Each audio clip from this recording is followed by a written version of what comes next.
So I'm going to try to record and stream at the same time, see if that will work here. So stream's going, recording.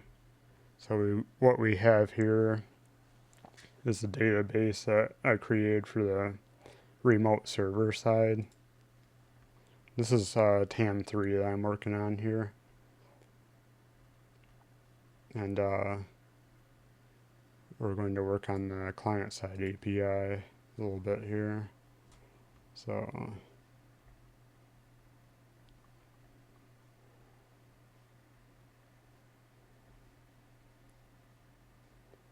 source routes,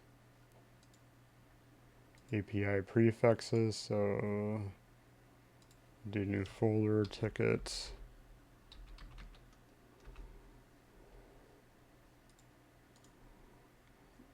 A new file plus server.js. And then we'll do something like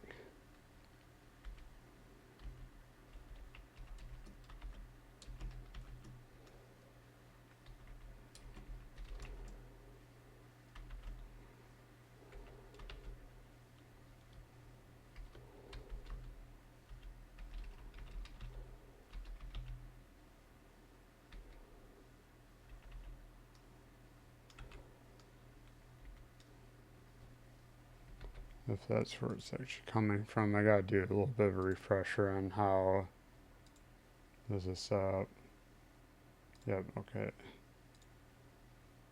So that comes from there.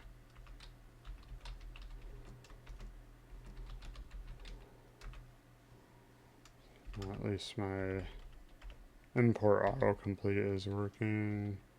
I kind of messed that up a little bit.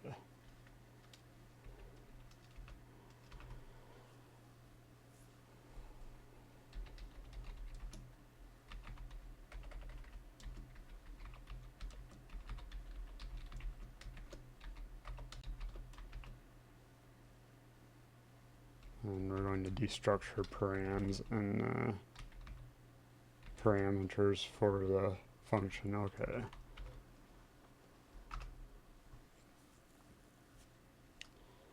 Now we need to import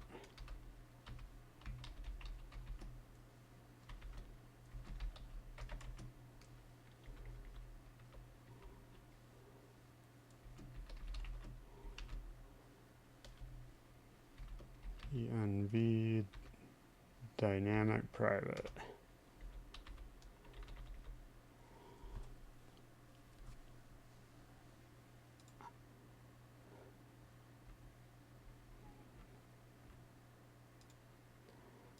Even though I have this going on Cook here, recording it for the YouTube viewers later, just in case somebody wants to watch on YouTube.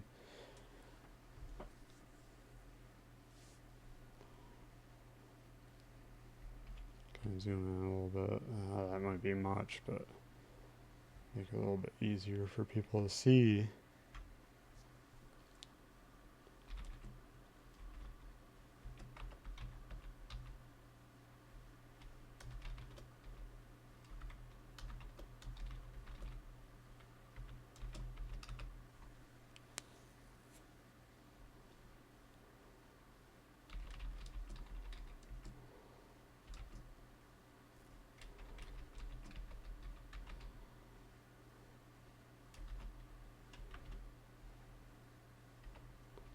I'm going to have to do a literal on that.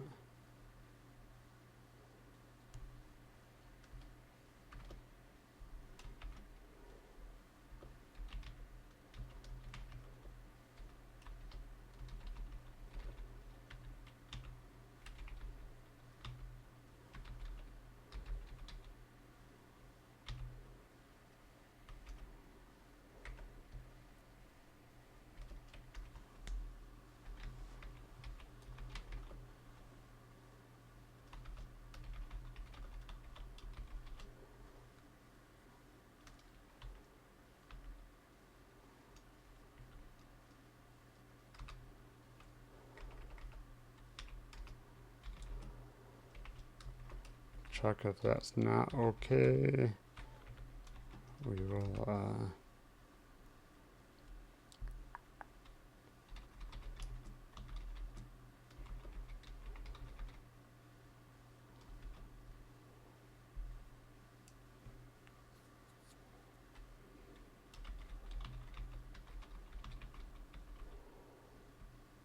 gonna switch to detail.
Ends that, and then we will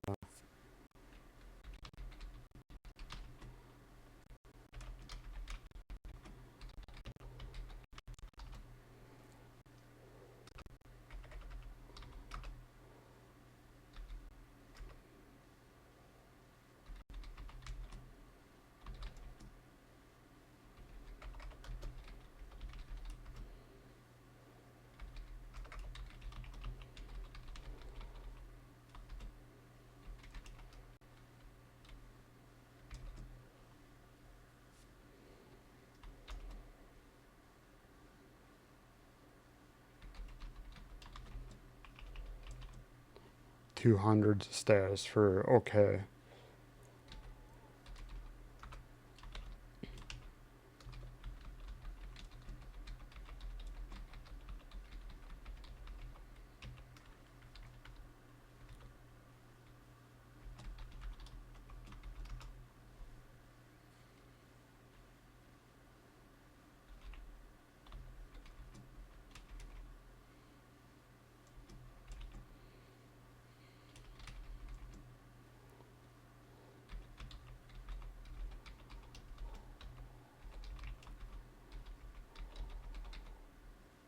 Since that's for all tickets, we're going to leave it at that.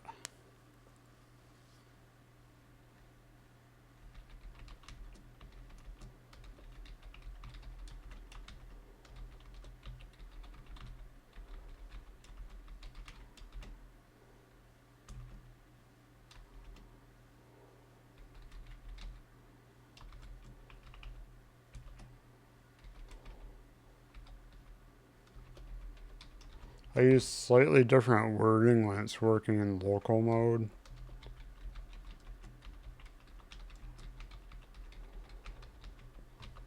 Because it's making more of a direct call, and when I go to diagnosis, if there's issues later on, like for some reason if it loses its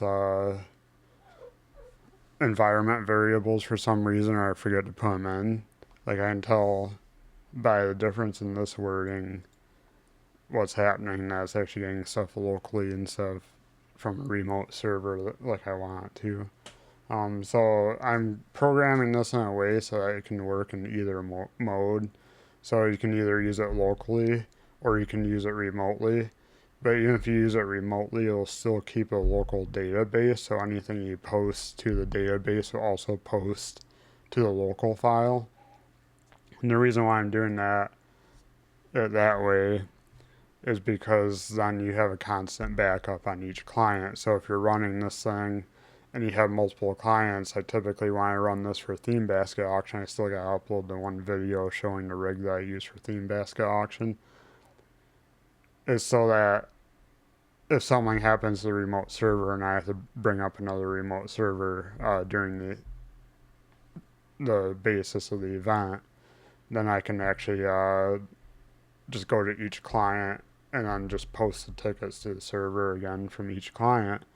and essentially I have a working backup of everything. So that's the main reason why I'm doing it this way, is kind of like redundant setup. But when it's working in remote mode, the get functions will act off the server. So then you don't see any local data, so you shouldn't have anything conflicting when you go to pull data. But when you have that local database, I'm eventually going to build push functions so you can push the data back to the server. For some reason the server didn't get it, or if something happens to the server and you, God forbid, you have to really put it onto another server in the moment. So that's why I'm doing it.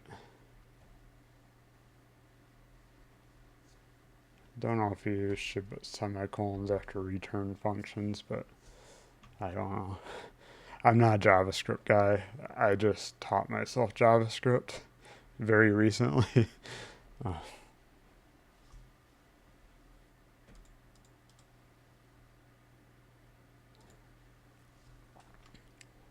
so we're going to do a new folder.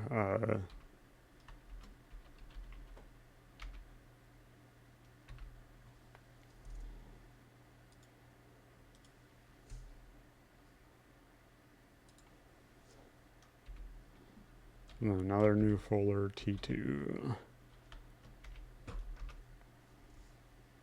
Oh, I gotta do prefixes or prefix and put those inside of that. So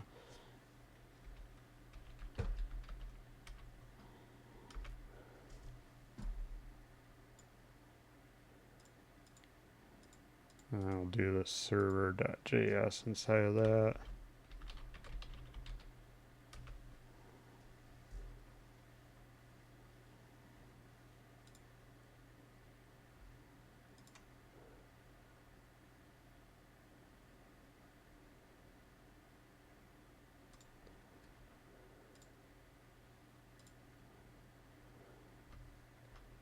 I don't do spam.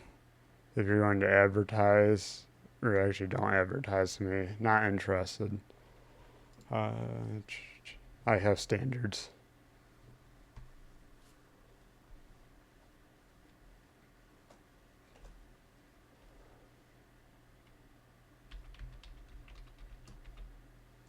See, one thing I like about Python over JavaScript is when you start import statements with Python, you can start them with from, so that you can select a package that you're importing from right away, so you don't have to mess around with this whole trying to figure out the name like you do from whatever package. And when you do the import, it makes your import statement like more fine grained to the package that you're actually importing from. That's just one tidbit. I'm like, yeah, I kind of like Python in some ways. In some ways, JavaScript is more friendly, but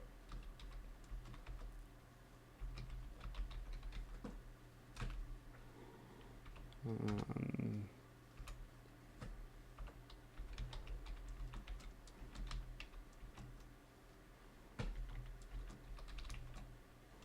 I don't know why it doesn't autocomplete this, but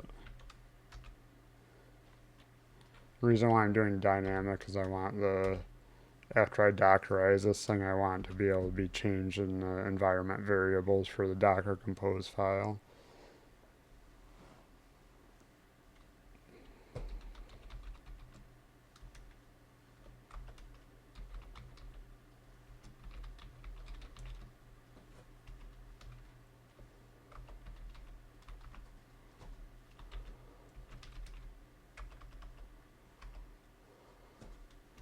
Or actually, I just realized I destructured params and never used them in the first one.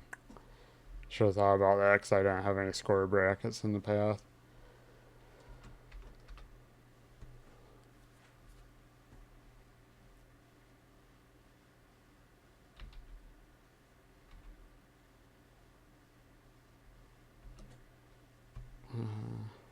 Should be able to do a lot.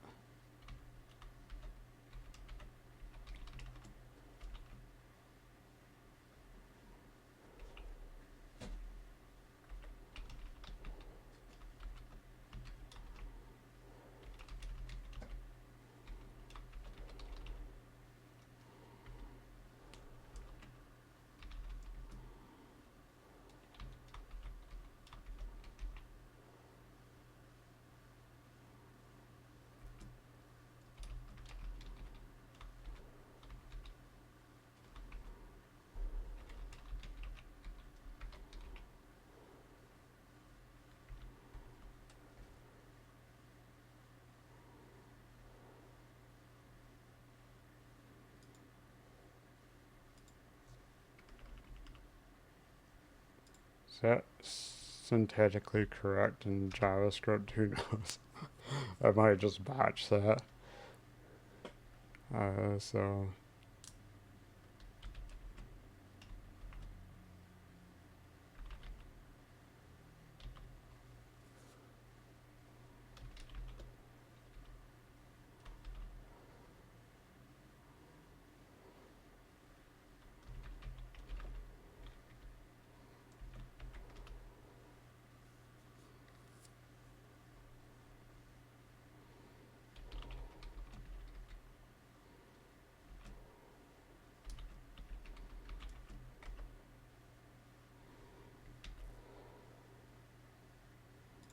actually, I forgot I need to go API key equals since that's a parameter.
This long was fine.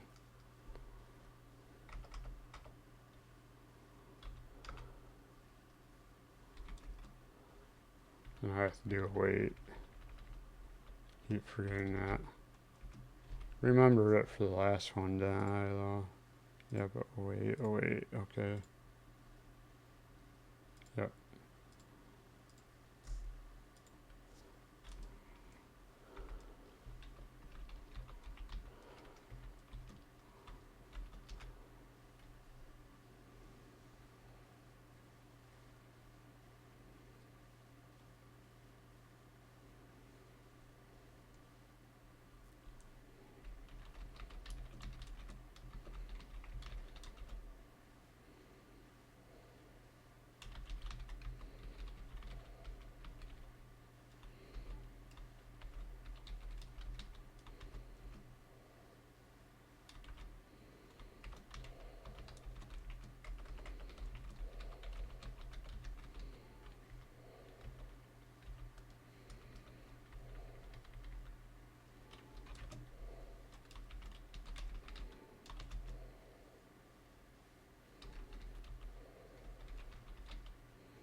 Actually,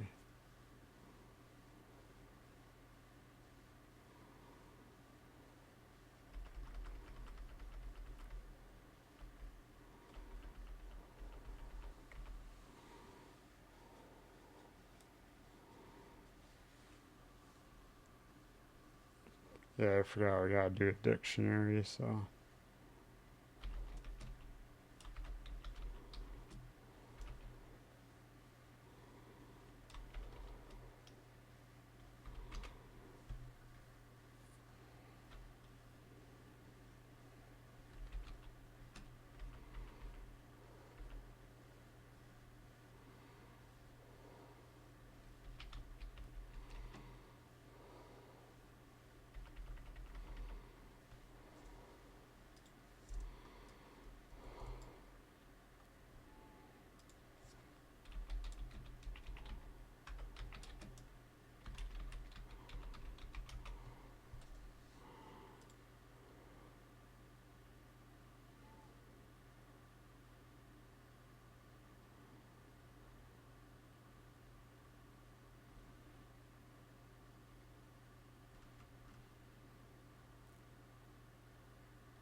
That's what I was thinking.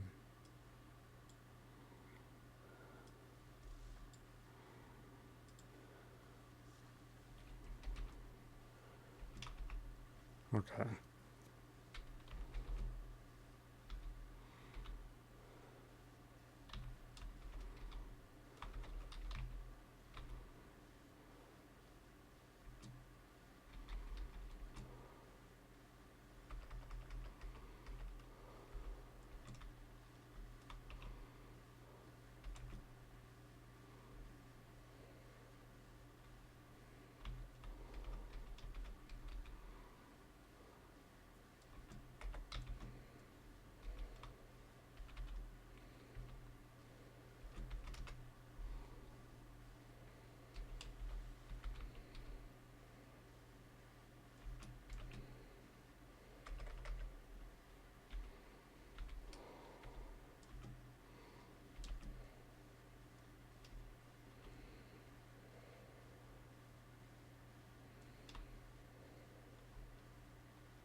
Well, first I have to think of that.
What am I doing?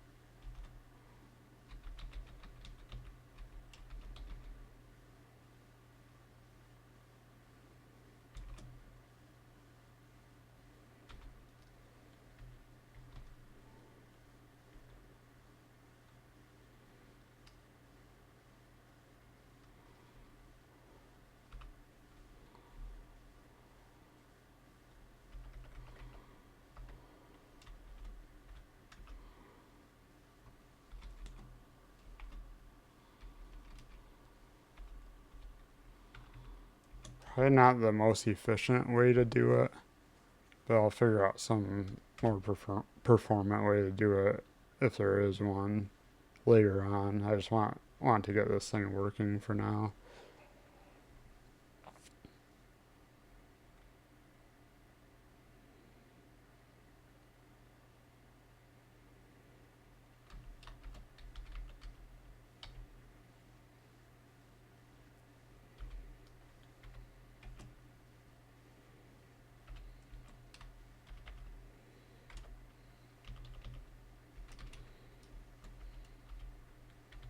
Should be able to do a spread syntax on a list item like that.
That should be good.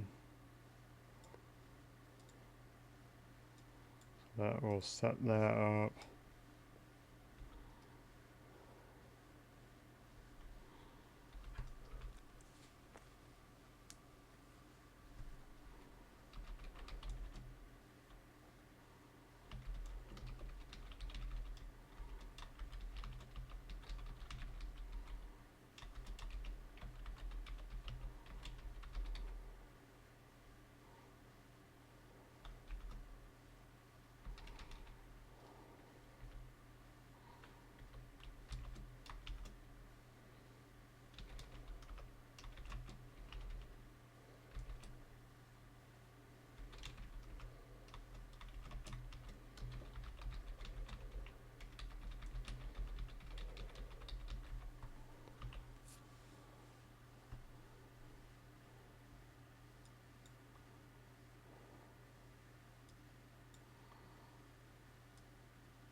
Semicolon there.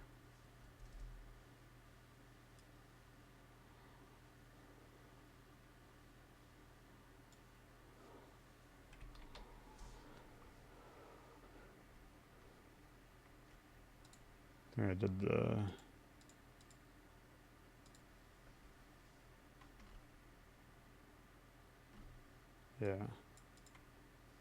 changed, yep. So with lock I should be able to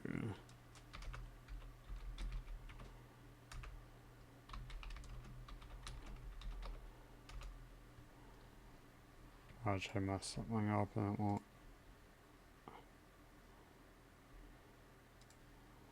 So there's the main menu. That's what I got so far. I don't have the form built for tickets, but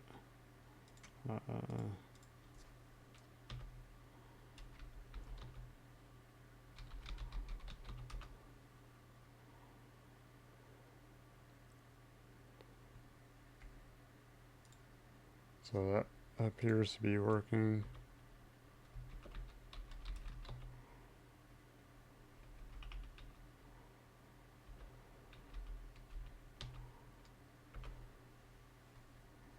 Internal error. Okay, what do we got? Data is not defined.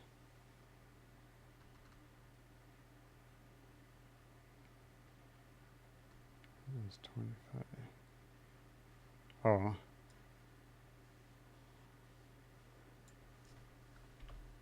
Ardict. Forgot that I need to reference the object and not the... There we go.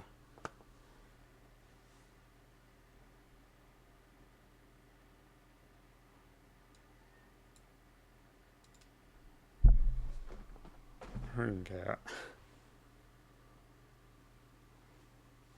Really want attention, huh?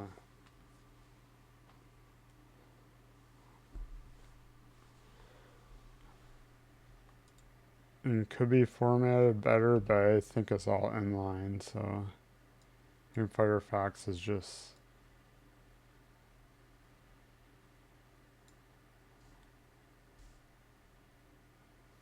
That might be my fault because probably should put headers and stuff like that.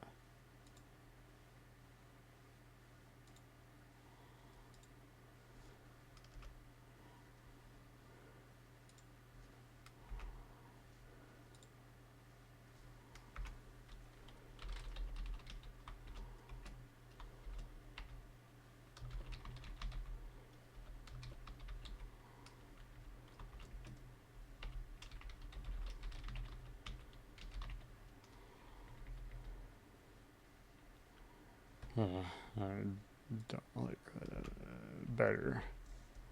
And we need to do that. There we go. So now that Firefox knows that it's JSON.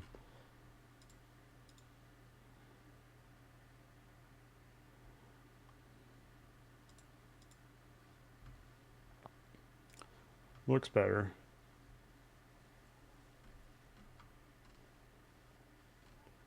So I probably should do that with my other responses.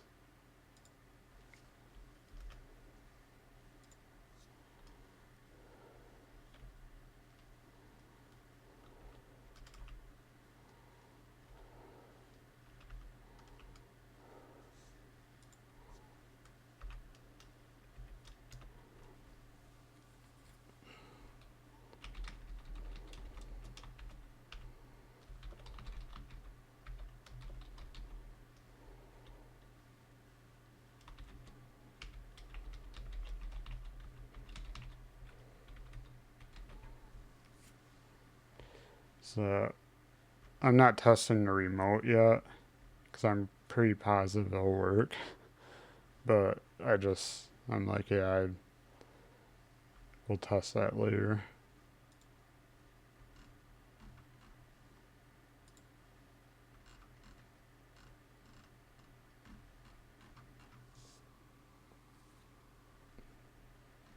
That all looks good to me. So I'm pretty clever, so that's actually not a database field, as you can see, the whole change thing. So that's going to get changed in the form when someone edits it. It's going to change that field to true. So then I should be able to map those or filter them when I go to do the save thing, so only send the ones that need to be saved to the API. So then you're saving bandwidth if you only edit part of a form and you're not creating just empty table rows. So that's the main reason why I'm doing that, because I played around with it a little bit, I did a test project, and saving it as you do it is not very good at. I couldn't get Svelte to do that very well. So I'm just going to give everyone a save button, so when you're done with a page you hit save. It should say at the bottom that is saved and everything's good. So that's probably the way I'm going to do it, at least for now. If I learn a better way to do it in Svelte, to do live updates, then I'll probably do that as well. But yeah, I'll just give people the benefit of the doubt to be able to operate a save button. So we'll do that for now.